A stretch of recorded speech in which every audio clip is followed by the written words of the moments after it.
time we have social media, and so we do get to see a lot. And I think that that's one of those double-edged swords with social media. You can see so much that you're just going after too much. You see too much. Like, I think that sometimes you do just have to just slow down, be a participant. It's okay to be a participant in social media. It's okay to have goals, but set the goal and don't move the goalposts. Just like, don't see something new tomorrow, then all of a sudden we have a new goalpost. Like, no, set the goal, let's meet the goal, and then let's go on to the next thing. I would like to say that as a creative entrepreneur, I'd like to speak to that from a few seconds here, is that one of the things that I've learned over my career with the ups and downs is that as a creative entrepreneur, you do have to be able to do what I like to call to downshift your lifestyle, be willing and able to downshift your lifestyle. To me, I believe that gives you some of the most powerful flexibility as a creative entrepreneur.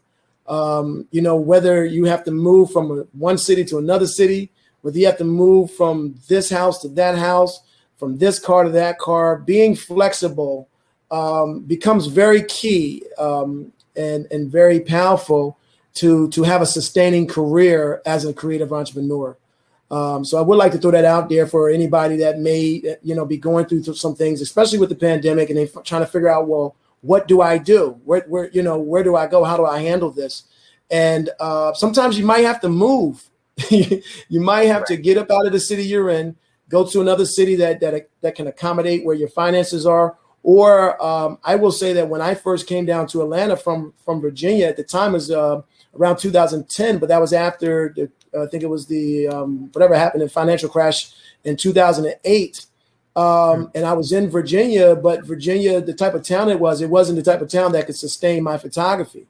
So I had to make a choice, and the choice was either going to be New York City, which we know is a very high-end fashion and photography town, or it was going to be Atlanta, which I knew to be a strong beauty town and young people, which I was in the beauty industry as well. And I made the decision based on, I had kids at the time, and I didn't want to take them to the concrete jungle of New York while I was trying to beat the pavement. So I decided to come down to Atlanta, but it was the greatest thing that allowed me to rebrand myself, which you spoke about earlier, as Weldon Bond.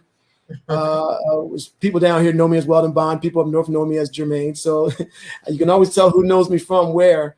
But sometimes you do have to just be able to rebrand yourself.